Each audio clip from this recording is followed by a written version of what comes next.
Hello everybody and welcome back to On Point HQ, and this video is a bit of an update to the last one about my new project, which is Western Desert SAS. In that first video I was just outlining the first section that I'd put together. I'd made a few kit bashing amendments to pretty much every model. I was going to go away and paint them. Well, I've done that. I don't know how I managed to do it so quickly, but I seemed to fly through them.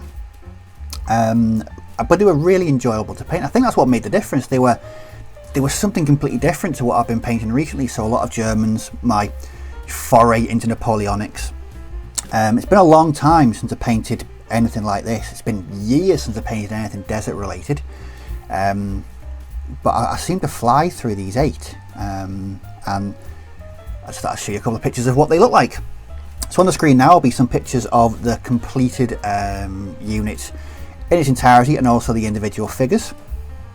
And yeah, they're not 100% what I envisaged them to be. I thought in my head they were going to be a lot darker, but I didn't want to over egg the pudding with so much ink or washes, so to speak.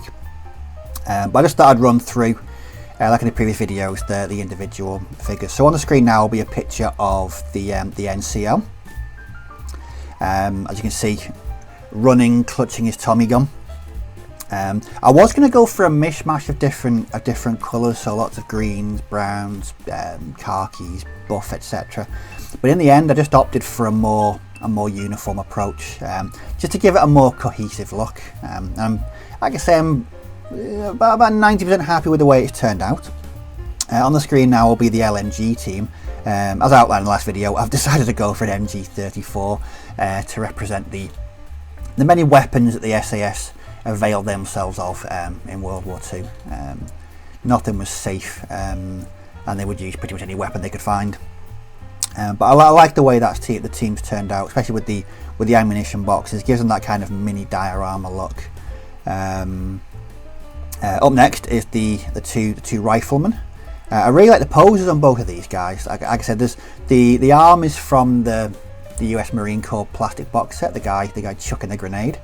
I think when combined with the left arm with the holding the rifle, I think that works quite well. And the second guy, yeah, not an action pose as such, just stood with a pair of binoculars.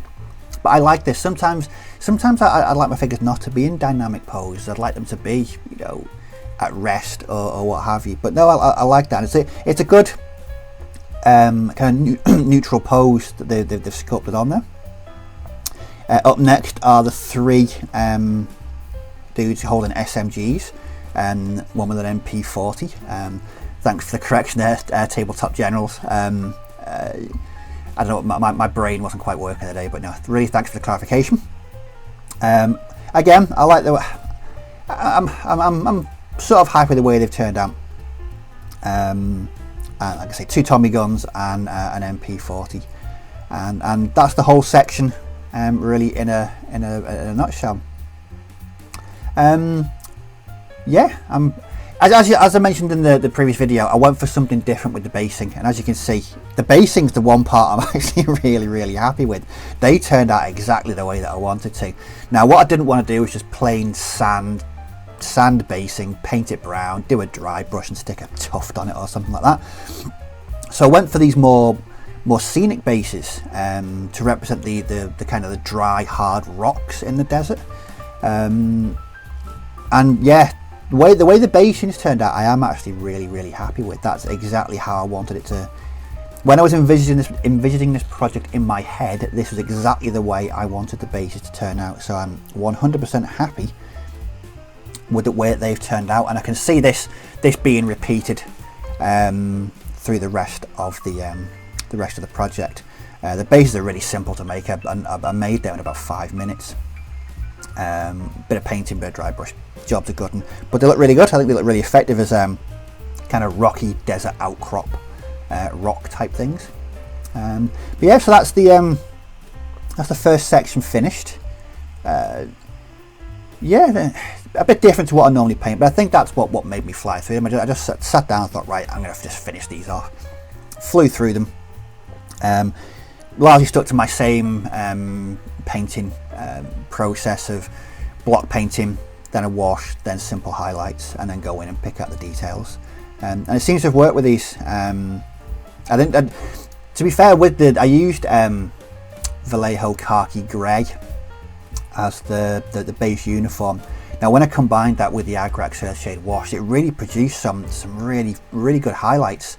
So I didn't really need to go in and pick out that many highlights. I think the wash did about 90% of the work for me. I didn't really want to go over the top in case they pop too much. Like I said, I really wanted these to look dark and drab, and they're not as dark as drab as I wanted them to look, but I'm calling them finished, and I'm going to move on to the next section. But yeah, overall, a really enjoyable section to paint. I was quite made up with them, with how they went together. Well, that's the end of the video.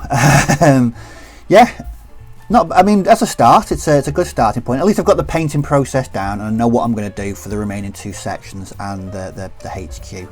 After that, I'll be on to purchasing 3 Chevy trucks, some transport, and then I'm going to call that project finished. But for the moment, no. First section done and dusted, and yeah, I'm pretty happy with them. If you've got any comments or questions about these, again, don't forget to leave them below in the comment section. I'll certainly respond to all comments and questions. But as always, thanks for watching, take care, enjoy your weekend, may your dice roll well, and I'll catch you all in the next video. Bye bye for now.